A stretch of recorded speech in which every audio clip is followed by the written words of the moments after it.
Bonjour à tous, je suis Joëlle, l'assistante du partenariat.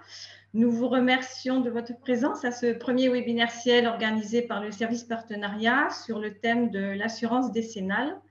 La présentation sera assurée par Simon Ben Saïd de SPV qui vous donnera les informations et les conseils qu'il va développer durant ce soir pendant à peu près 30 minutes. À l'issue de sa présentation, vous aurez la possibilité de poser des questions durant toute sa présentation. À cet effet, vous avez en bas un petit onglet dans lequel vous voyez questions-réponses. Vous pouvez les écrire à ce niveau-là. Et en fin de présentation, nous reviendrons dessus et les réponses seront faites de manière partagée. Bonjour à tous. Il y a Marc Laporterie également avec nous, que vous devez sûrement tous connaître. Bonjour tout le monde. Donc effectivement, aujourd'hui, on organise un webinaire. Donc moi, je suis Simon Ben Saïd, je suis le responsable du département construction chez SPV Assurance, qui est donc un partenaire Synertiel sur les sujets d'assurance. Et aujourd'hui, on va traiter le sujet de « Êtes-vous sûr d'être assuré correctement en décennale ?» Puisqu'on sait que la décennale, c'est un très gros sujet dans vos entreprises puisque c'est une assurance obligatoire. Et donc, du coup, on va défiler un petit peu tous les sujets sur les points d'attention sur lesquels il faut faire attention pour que vous ayez un petit peu tous les tips pour être sûr d'être assuré correctement. Alors, on va passer à la slide suivante, si on y arrive. Donc, dans un premier temps, on va commencer par présenter SPV pour que peut-être que pas tout le monde nous connaît. Donc, je reprends les grandes lignes de qui est SPV. Donc, SPV Assurance, c'est le 4e courtier grossiste français. Donc, qu'est-ce qu'un courtier grossiste? Peut-être que c'est un métier que vous ne connaissez pas forcément. Le métier de courtier grossiste, c'est de créer des produits d'assurance et d'obtenir en fait des délégations des assureurs pour pouvoir souscrire pour le compte des assureurs. Donc, on n'est pas courtier de proximité, on n'est pas assureur, on se trouve entre les deux. Et la plupart du temps, nos produits sont distribués par des courtiers partenaires ou alors on les distribue via des réseaux comme Synertiel. On est aujourd'hui 600 collaborateurs, donc on ne fait que grandir dans la société et on fait 88 millions d'euros de chiffre d'affaires. Il faut savoir que chez SPV, malgré le fait qu'on s'appelle SPV, donc avec le mot vie, on a une très très forte expertise dans le domaine de la construction et de l'immobilier de manière plus générale. Donc moi aujourd'hui, je dirige le département construction, mais on a un département IARD, donc qui sont les assurances de biens et de responsabilité. Et donc du coup, la construction, c'est un petit peu notre bébé.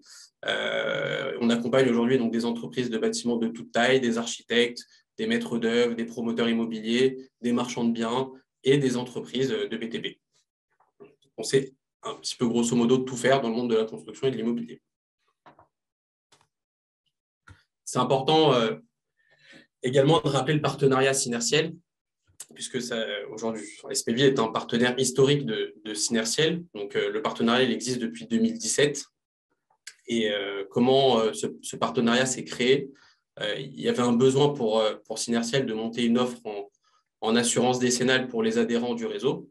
Et donc, on a travaillé avec Synertiel sur un produit d'assurance qu'on a monté avec un assureur qui s'appelle Groupama, que je pense vous connaissez tous, puisque c'est un assureur qui est reconnu sur son marché, et notamment dans le monde de la construction.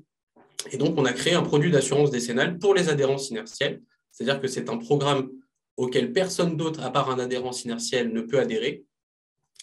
Et donc, l'objectif de ce programme, c'était de créer un produit qui soit le plus avantageux pour les adhérents, puisqu'effectivement, en tant que partenaire, il était indispensable de proposer des choses qu'on ne propose pas ailleurs. Donc, la première chose, puisque c'est quelque chose que vous regardez assez souvent, voire très souvent, ce sont les tarifs. Donc, on a négocié nos tarifs avec les assureurs. Comment on négocie un tarif? On benchmark un petit peu ce qui se fait sur le marché, et puis on ajuste les cotisations en fonction des activités et de plein d'autres normes. On est sur des tableaux de garantie premium, c'est-à-dire que les garanties qu'on propose aujourd'hui sur notre contrat Groupama, ce n'est pas parce qu'on est sur des tarifs négociés qu'on est sur des garanties qui ont été négociées également. C'est-à-dire que les garanties sont dans la norme de ce que peuvent proposer tous les gros assureurs du marché, à savoir la SME BTP, AXA. Voilà. L'objectif, c'est de dire, ce n'est pas parce qu'on a un tarif qui est bon qu'on a lésiné sur les garanties pour obtenir ce tarif. C'est ce qu'on nous pose souvent la question. L'objectif, c'est aussi de pouvoir accompagner les entreprises sur des activités qui sont compliquées à assurer ou des nouvelles activités, puisque le monde du BTP est un monde qui bouge énormément avec des réglementations qui arrivent souvent. Donc, on accompagne notamment des adhérents sur des sujets de bornes IRVE ou de photovoltaïque, ou voilà, des sujets qui sont un peu touchy, un peu complexes, et sur lesquels aujourd'hui on arrive à négocier avec Groupama pour les adhérents de pouvoir vous accompagner. Et globalement, aujourd'hui, ne veut pas s'y intéresser. Un autre avantage, alors il y en a plein, hein, mais on a listé les plus importants, c'est qu'on maintient le taux contractuel pendant 2 ans. Qu'est-ce que c'est que le taux contractuel? En fait, le taux contractuel, c'est l'élément de base qui va faire la tarification de votre contrat. C'est-à-dire que vous allez nous donner certains éléments, à savoir le chiffre d'affaires, vos activités, le taux de sous-traitance, voilà, plein de petits éléments qui vont faire que ça va créer un taux. Et en fait, les assureurs révisent le taux tous les ans sur votre contrat. Et donc, nous, en l'état, on a dit que pour les adhérents synertiels, on maintenait le taux pendant 2 ans. C'est-à-dire qu'on ne bouge pas le tarif, alors à part augmentation de chiffre d'affaires ou ce genre de choses, mais on y reviendra par la suite. Le taux contractuel ne bouge pas, donc votre prime n'est pas censée bouger. Et on va venir aussi couvrir des activités sous-traitées sans avoir besoin de les ajouter au contrat, à savoir, alors on n'est pas beaucoup à le faire sur le marché, on est 2, et pour être complètement transparent avec vous, donc il y a SPV avec Groupama et la SMA BTP qui le fait. En fait, on vient couvrir des activités pour lesquelles vous n'êtes pas assuré. Typiquement, demain, vous avez besoin de prendre un marché sur de l'électricité alors que vous n'avez pas d'électricité sur votre contrat. On vous permet de pouvoir prendre ce marché et pouvoir le sous-traiter à une entreprise qui est elle-même bien assurée en électricité. Donc ça, c'était pour la présentation SPV et les avantages du produit. En première partie, on va d'abord regarder comment bien s'assurer en assurance décennale, puisque vous allez voir qu'il y a plein de points de contrôle et souvent des choses auxquelles vous ne pensez pas au quotidien. Donc, on va essayer de regarder un petit peu dans le détail ensemble. Tout d'abord, j'aimerais reprendre les grands principes de l'assurance construction, parce que souvent, j'ai beaucoup d'entreprises au téléphone qui me disent « mais peut-être que moi, je ne suis pas soumis à décennale ». Quels sont les types d'entreprises qui sont soumis à décennale? Voilà, ça me semblait important de faire le clair là-dessus. Dans le monde de l'assurance construction, en fait, on distingue 2 grandes familles. Donc, on distingue les entreprises d'exécution et les entreprises de conception. Les entreprises d'exécution, c'est concrètement l'entreprise, c'est le maçon, c'est l'électricien, c'est le plombier, c'est les entreprises qui sont sur chantier et qui vont exécuter les travaux. Et vous avez les entreprises de conception qui vont conceptualiser les chantiers, donc à savoir un architecte, un maître d'œuvre, un bureau d'études, structure ou sol, peu importe. Et donc, on distingue vraiment ces 2 familles parce que ces 2 familles, elles s'assurent vraiment différemment. Alors, elles sont les 2 soumises à décennale, et c'est ça qui est important de rappeler, c'est que ces 2 catégories d'entreprises ont une obligation d'assurance au sens de la loi. C'est-à-dire que dans le Code civil, il est indiqué qu'elles ont une obligation d'assurance à partir du moment où en fait, elles passent à un marché de louage d'ouvrage. Donc, ce n'est pas une notion qui parle forcément à tout le monde de passer à un marché de louage d'ouvrage, mais concrètement, à partir du moment où vous allez sur un chantier et que vous allez faire une prestation, c'est considéré comme un marché de louage d'ouvrage. Donc, autant les entreprises d'exécution que les entreprises de conception sont soumises à décennale. Et également, en fait, dans tous les contrats aujourd'hui qu'on vend sur le marché, en majorité, tout du moins, on vend 2 garanties, à savoir la responsabilité civile et la garantie décennale. La garantie décennale étant une garantie obligatoire, la responsabilité civile, elle est par définition pas obligatoire, mais elle est indispensable. Et donc, il y a très peu de contrats, voire pas du tout, sur le marché qui couvraient qu'une de ces 2 garanties. Finalement, c'est un package parce qu'on assure la responsabilité civile et la décennale sur un même contrat sur la base des activités que vous effectuez au quotidien. Et donc, du coup, ça en vient à la deuxième grosse question. Pourquoi il est important de bien déclarer ses activités? Il est important de bien déclarer ses activités parce que finalement, demain, si vous allez sur un chantier et que vous réalisez une prestation qui n'est pas indiquée au contrat, ou tout du moins qui n'a pas été souscrite au contrat, tout simplement, l'assureur ne vous couvrira pas. Donc, c'est quand même un peu embêtant. C'est pour ça qu'il faut faire attention à, déjà, quand vous souscrivez votre contrat d'assurance décennale, à bien vérifier que toutes les activités que vous faites au quotidien sont assurées. La deuxième chose à laquelle il faut faire très attention, c'est la nomenclature. Il faut savoir que tous les assureurs sur le marché, ou on va dire 90% des assureurs qui font de la construction, se basent sur la nomenclature de la FFA. Donc, la nomenclature de la FFA, c'est un document qui est rédigé par la Fédération française de l'assurance qui vient définir toutes les activités du BTP. Et donc, quelquefois, les assureurs les adaptent à leur contrat et en fait, dans les nomenclatures, quand votre assureur vous fournit un devis ou dans vos contrats actuels, que les activités qui sont nommées au contrat sont bien les activités que vous effectuez au quotidien sur les chantiers. Donc, c'est vraiment très important de vérifier ça parce qu'effectivement, d'un assureur à l'autre, par exemple, je ne sais pas, vous passez de la SMA BTP à AXA ou de AXA à Aviva ou peu importe, des fois, en fait, il peut y avoir des différences dans les garanties qui peuvent être accordées en fonction de la nomenclature. Donc, la nomenclature, grosso modo, vous avez l'activité d'électricien, l'activité de plombier, l'activité de plaquiste, l'activité de maçon. Et dans ces activités, vous avez des définitions. Et c'est souvent en fait ces définitions qui peuvent différer fonction des assureurs. Et dans ces définitions, vous allez retrouver un deuxième élément qui est hyper important, c'est la notion d'activité accessoire et ou complémentaire. Quand vous souscrivez à une activité type, j'en prends une, je ne voudrais fâcher personne, mais on va prendre l'activité d'électricien par exemple, ou l'activité de maçon. Quand vous souscrivez à une activité de maçon, donc vous avez l'activité de maçonnerie en activité principale, c'est-à-dire que vous pouvez effectuer sur votre chantier des travaux de maçonnerie.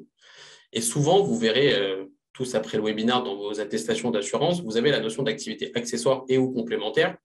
Ce sont les activités que vous pouvez faire en plus, garanties dans votre contrat dans l'activité de maçonnerie, mais que vous ne pouvez pas faire séparément de l'activité de maçonnerie. Donc, l'activité accessoire, par exemple, dans un contrat de maçonnerie, ça pourrait être la maçonnerie de piscine, ou ça pourrait être de la VRD, ou ça pourrait être plein d'autres choses. Et donc, du coup, souvent, vous avez l'impression que vous pouvez prendre des marchés sur des activités accessoires et complémentaires, alors que pas du tout. Si vous ne faites pas de maçonnerie, vous ne pouvez pas prendre ce marché qui est accessoire et ou complémentaire. Et donc, souvent, ça vous fait défaut, puisque j'ai déjà vu énormément le cas d'entreprises qui finalement faisaient des activités accessoires complémentaires en activité principale, et finalement, vous n'êtes pas garanti dans votre contrat. Donc, il faut faire vraiment très attention à ça. Idem, un point d'attention qui est assez important, alors, ça se relie avec un second point qu'on verra tout à l'heure, c'est la franchise.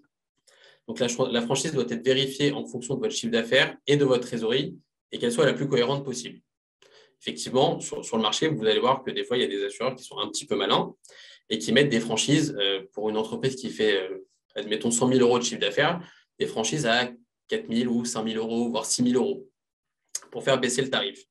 Alors certes, à la fin, vous avez un tarif qui est bas et qui est en dessous du marché, mais vous avez des franchises qui sont complètement déconnantes par rapport à votre activité. Et pourquoi c'est important? C'est que finalement, alors vous avez des franchises en décennale et des franchises en responsabilité civile. Et la franchise en décennale, en fait, elle n'est pas opposable au tiers, elle est inopposable au tiers. C'est-à-dire qu'on ne peut pas l'opposer à votre client. Quand l'assureur va faire un règlement, il va en décennale, il va régler la totalité de la réparation. Sauf que vous avez une franchise dans votre contrat. Et donc, l'assureur va venir vous la réclamer par la suite. Donc, votre client final, finalement, va être indemnisé de la totalité de son sinistre. Et l'assureur viendra réclamer le montant de la franchise à l'entreprise qui a fait les travaux. Donc, si vous avez une franchise qui est de 6 000 euros, bah, ça fait toujours un peu plus mal que d'avoir une franchise de 1 500 euros à payer à l'assureur. C'est pour ça qu'il faut faire attention. En responsabilité civile, c'est un peu différent, puisqu'en fait, vous avez deux fonctionnements de ces deux garanties qui sont complètement différentes. En responsabilité civile, la franchise, elle est déduite du règlement de l'assureur. Et donc, elle est due à votre client. Donc, si vous voulez, on inverse un petit peu les responsabilités dans cette manière de fonctionner. L'assureur, s'il doit 10 000 euros et que vous avez 6 000 euros de franchise, il va verser que 4 000 euros à votre client. Et vous, ça veut dire que vous avez un dû à votre client qui est de 6 000 euros, le montant de votre franchise. Donc, forcément, votre client va se battre avec vous pour essayer de récupérer l'autre partie de la somme. Donc, ce n'est pas forcément agréable. Et puis, plus la franchise est petite, plus vous aurez des facilités à régler le montant de votre franchise à votre client. Ça évite d'avoir des frictions. Et même pour votre trésorerie, de manière générale, il faut faire attention à ce que vous ne déboursiez pas si vous avez des sinistres, parce que ça peut arriver d'avoir des sinistres, que vous ne déboursiez pas trop d'argent de votre trésor par rapport à votre franchise. Il ne suffit pas d'avoir un tarif qui soit compétitif, il faut un contrat qui soit de manière générale cohérent.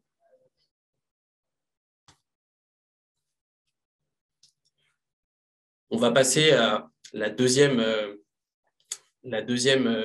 grosse partie du webinaire qui est les pièges à éviter. Il faut savoir que dans le monde de l'assurance construction, il y a eu une très grosse crise ces 5 dernières années. Et vous avez sûrement dû en entendre parler, puisque en fait, vous avez plusieurs assureurs étrangers qui ont fait faillite ces dernières années.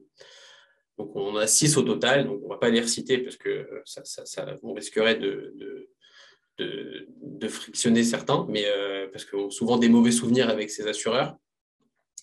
En fait, ces assureurs sont des assureurs étrangers, mais qui sont globalement européens, puisqu'en fait, la loi européenne, elle permet à un assureur étranger, donc européen, d'intervenir en France via la LPS.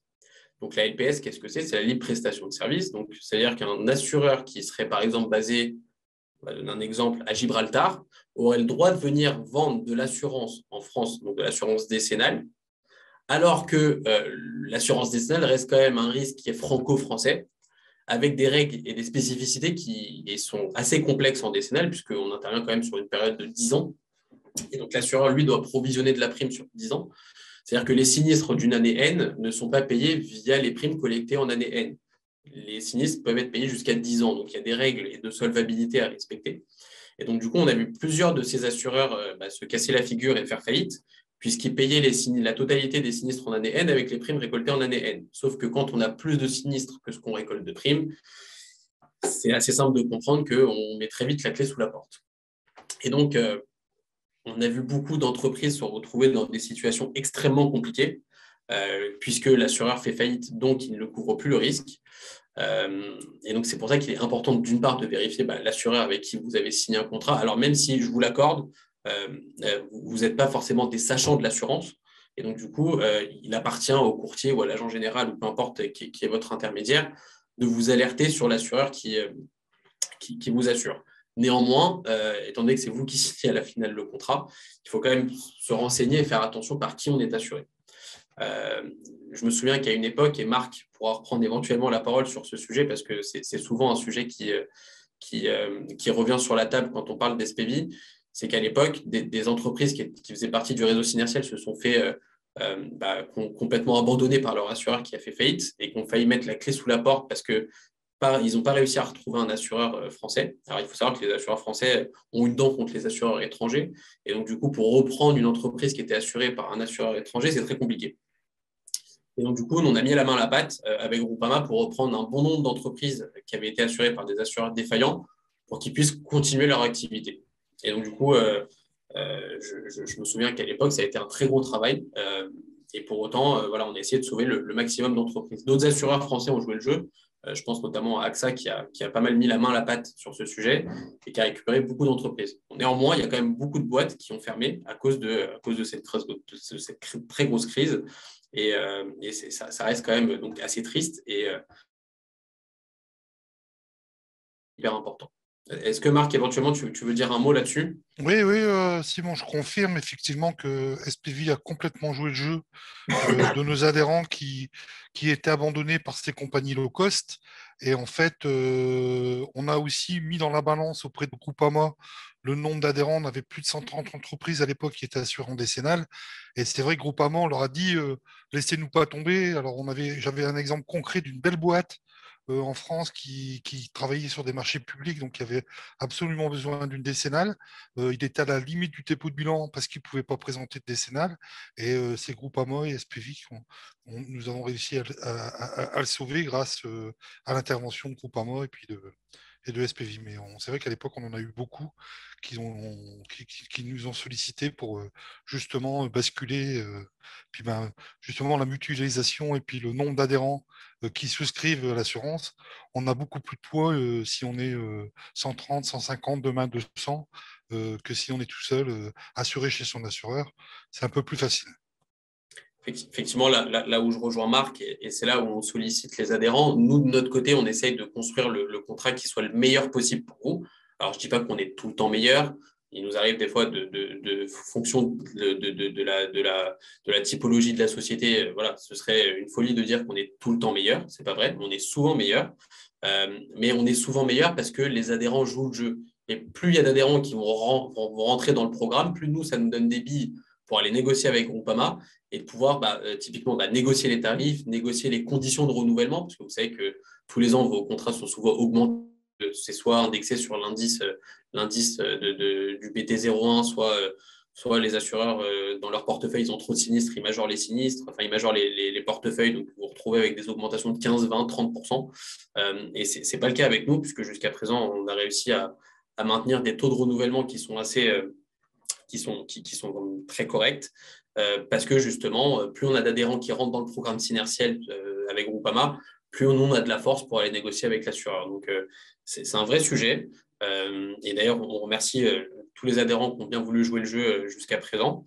Et on invite tous ceux qui n'ont pas encore à minima nous tester. Voilà, il faut déjà nous tester pour savoir si on répond à ce dont vous avez besoin. Mais c'est sûr que plus on aura d'adhérents avec nous, plus on aura de force auprès des assureurs.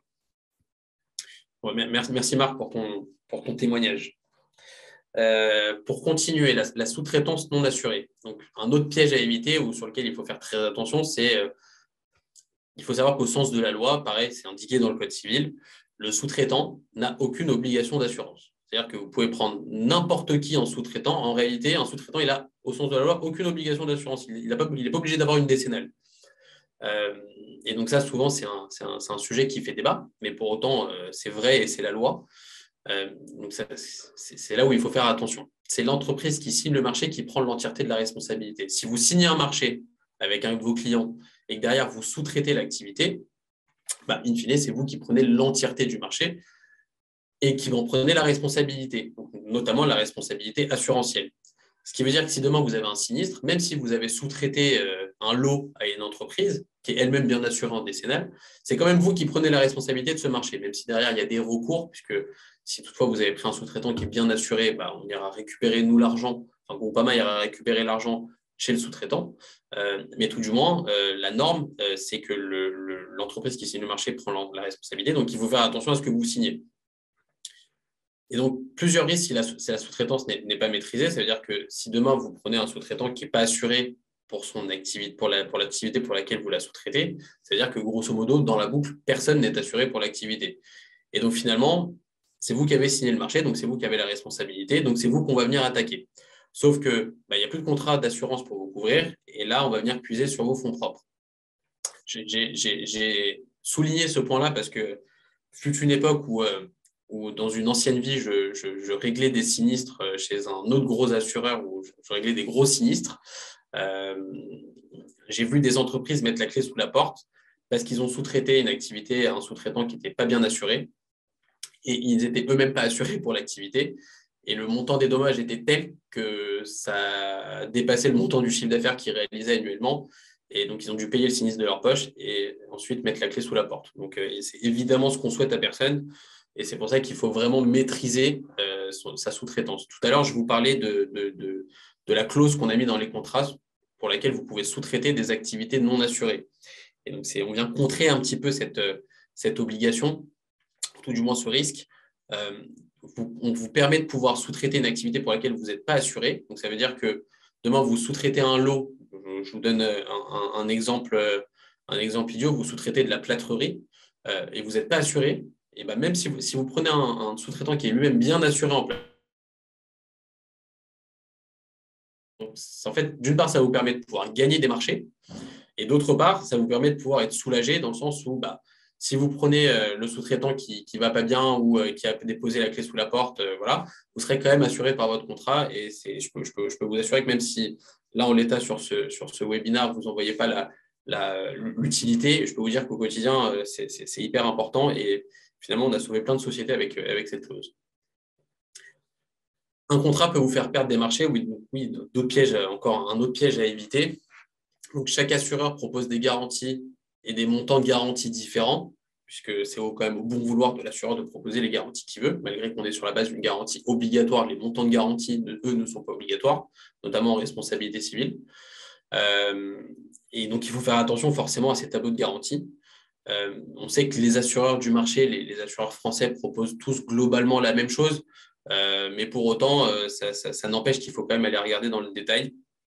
Et la garantie qui pose le plus souvent problème, et c'est pour ça que j'ai insisté pour mettre ce point-là, c'est la garantie du sous-traitant que vous intervenez sur des gros chantiers. Effectivement, chez certains assureurs, notamment low cost, comme on a pu l'expliquer tout à l'heure sur des assureurs étrangers, la garantie du sous-traitant, elle est ridicule. Ce qui fait que quand vous intervenez pour un promoteur ou un contractant, par exemple, finalement, il ne veut pas vous prendre parce que votre garantie de sous-traitant, elle est vraiment trop faible. Donc, il faut faire attention à ça. Et souvent, on vous demande des attestations nominatives de chantier parce que vos garanties ne sont pas suffisantes. Souvent, les assureurs ne veulent pas les donner ou souvent, ça les embête. Je fais une aparté, mais il faut savoir que chez Groupama, nous, on les délivre assez facilement parce que j'ai une délégation pour délivrer des attestations nominatives quand ça rentre dans le cadre du contrat. Donc, il faut faire assez attention à ça, surtout si vous intervenez sur des gros chantiers pour des promoteurs ou ce genre de choses. Et un autre point d'attention qui est dans la même lignée très important, c'est la limite d'intervention par rapport au coût global du chantier.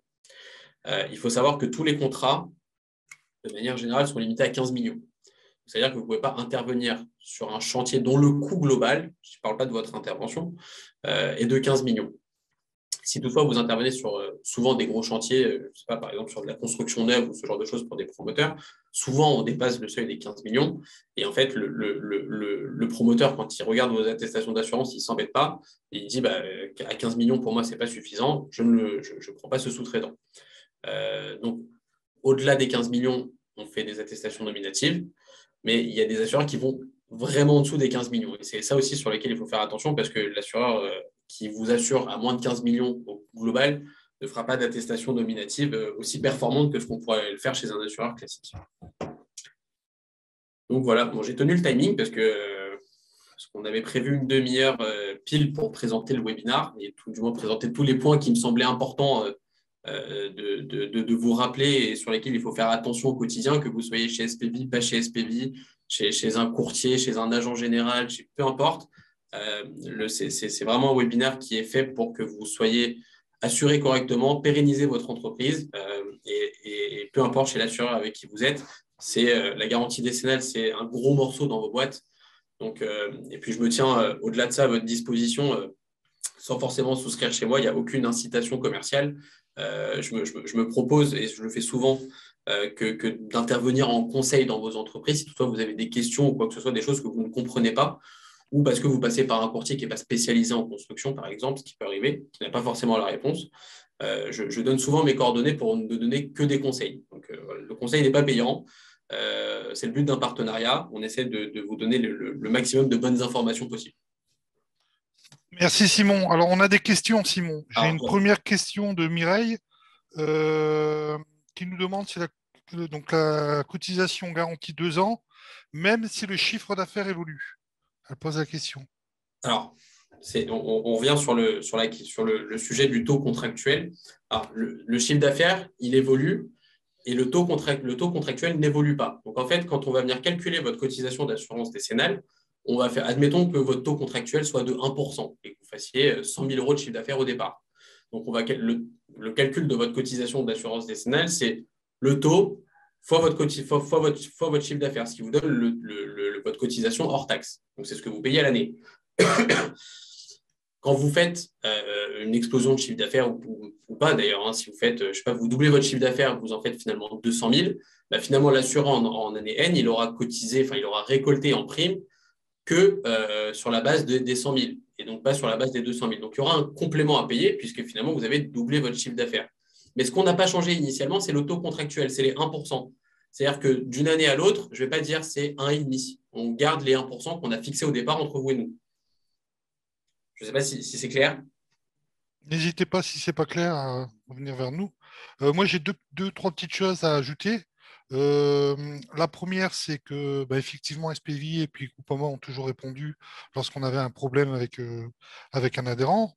La deuxième, c'est que la mutualisation des achats, c'est-à-dire que plus d'adhérents souscrivront à notre offre sur la garantie décennale, mais pas que, hein, parce que SPV peut répondre sur les véhicules, les locaux, etc.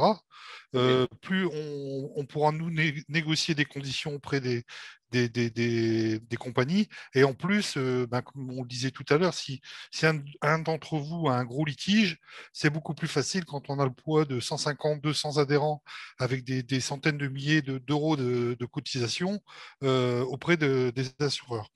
La troisième, c'est qu'on a voulu faire ce séminaire ce soir parce qu'on est à quelques jours de la fin du mois d'octobre et c'est l'échéance. Alors, euh, vous savez tous que je suis un ancien chef d'entreprise et effectivement, tous les 2 ans, je dénonçais mes assurances avant le 31-10, tout simplement parce que après vous ne pourrez plus le faire. Donc, vous envoyez un simple recommandé à votre assureur en disant que vous dénoncez vos assurances. Ça vous empêchera pas de renégocier avec lui si besoin et éventuellement de faire un devis ailleurs, voire donc à la proposition de Simon.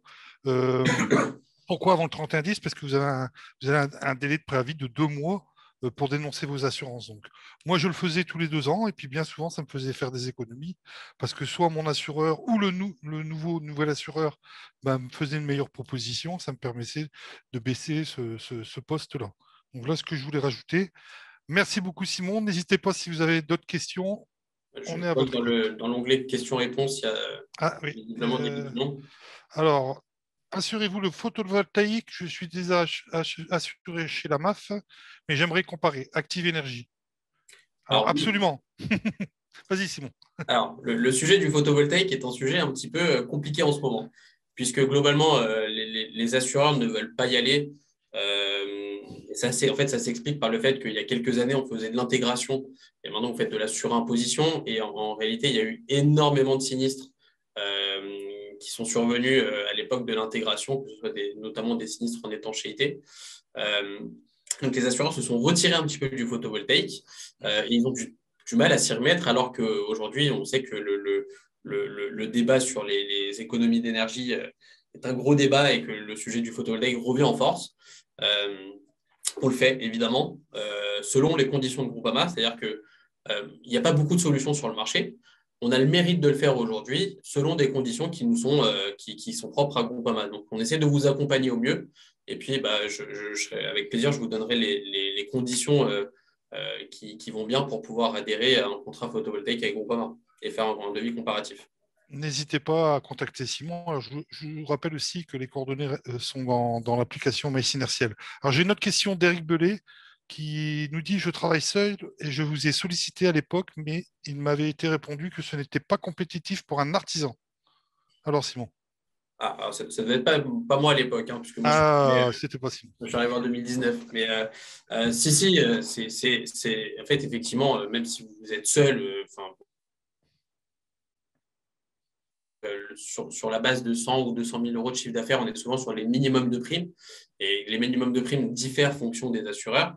Donc, je serais ravi de pouvoir vous sortir un devis pour que vous ayez déjà comparé ce que vous avez déjà actuellement. Et si je vous confirme qu'on accompagne aujourd'hui des petites structures, quand je dis petites structures, c'est 60-70 000 euros de chiffre d'affaires, jusqu'à la très grosse structure qui fait 120 millions. Donc, et c'est le point d'honneur aujourd'hui qu'on se met, en tout cas que je donne à mes équipes aujourd'hui, c'est qu'il faut traiter la société qui fait pas beaucoup de chiffre d'affaires et l'artisan qui est tout seul, aussi bien que l'entreprise qui fait 120 millions d'euros de chiffre d'affaires, parce que tous les clients sont importants. Donc, je vous confirme qu'aujourd'hui, on le fait. Alors, je ne sais pas à l'époque, on rentrera dans le détail ensemble si vous voulez pourquoi on ne l'avait pas fait, mais aujourd'hui, en portefeuille, notamment chez Synertiel, on a des entreprises qui font 100 000 de chiffre d'affaires, des gens qui sont tout seuls. Enfin, voilà.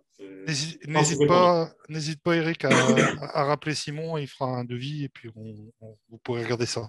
J'ai une autre question de Mireille qui me demande si accompagnez-vous les adhérents lors d'une expertise, d'expertise en règle générale.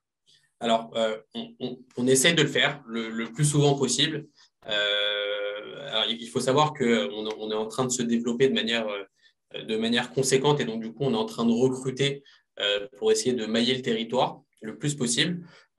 Donc, on essaie de le faire le plus possible, mais étant donné qu'on est une structure qui se développe petit à petit, on est aujourd'hui 600, mais sur les 600, on ne fait pas tous de la construction. Donc, quand on peut le faire, évidemment qu'on le fait. Même si un courtier, finalement, il va vous aider sur une expertise, mais dans la limite de ses compétences en assurance. Finalement, ce qui est le plus important, c'est qu'on ait missionné le bon expert en construction qui va vraiment défendre vos intérêts sur l'aspect technique bâtiment. Mais dès lors qu'on peut accompagner en expertise, évidemment qu'on le fait.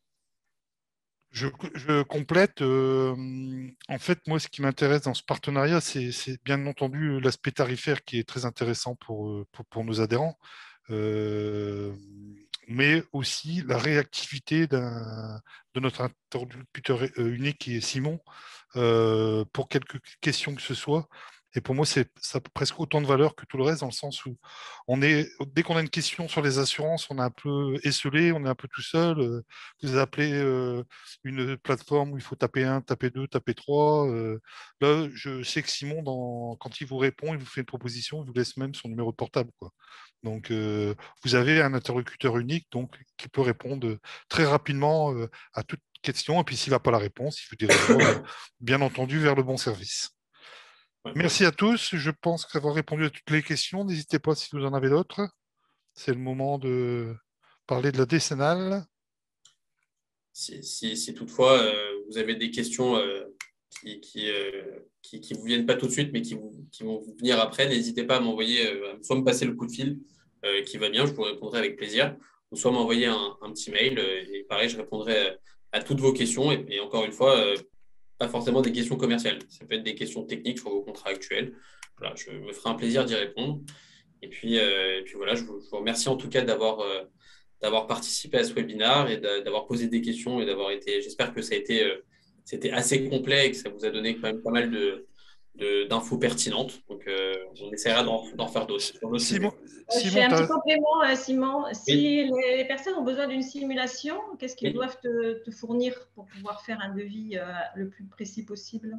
Alors, pour le coup, c'est vraiment pas compliqué. On a toujours l'impression que faire un devis en décennale, il faut 1 milliard de papiers. C'est pas vrai. Grosso modo, les informations dont j'ai besoin, alors j'ai créé un petit questionnaire qui est ultra rapide à remplir, sur lequel en fait on vous demande votre chiffre d'affaires, le taux de sous-traitance, l'effectif, votre SIRET et les activités que vous réalisez. Donc, on vous demande de faire la répartition si vous faites 100% de maçonnerie ou 20, 35, 40%. Et avec ces informations-là, vous l'accompagnez de votre attestation d'assurance actuelle. Et avec ces infos, on peut vous faire un devis. Alors, on fait un devis sur la base d'une sinistralité vierge, puisqu'on n'a pas forcément tout de suite votre relevé de sinistralité et on ne connaît pas, même vous, souvent, vous ne connaissez pas votre sinistralité réelle. Donc, on fait un devis sur la base de la sinistralité vierge. Et puis après, on vous demande votre relevé de sinistralité plus tard pour ajuster le tarif. Souvent, on doit ajuster le tarif. Donc, c'est vraiment ultra simple pour le coup. Pour info, Simon, tu as convaincu Mireille qui demande un devis et qui a même laissé son 06. Bon, j'espère que c'est que pour le devis. Hein. Oui. Comme tu as un beau jeune homme. C'est gentil, mais effectivement, on fera un devis. On fera un devis, ça c'est sûr. Merci à tous et à toutes. Merci à tous. Puis, on passera, mais je pense que vous passerez mes coordonnées dans une. Mais et je pense aussi que la vidéo du webinaire sera communiquée. Donc, si vous avez besoin de consulter à nouveau les conseils qui ont été prodigués durant le webinaire, ce sera transmis. Parfait. Eh bien, écoutez, merci à tous. Et puis, merci à tous. Bonne soirée. Au revoir.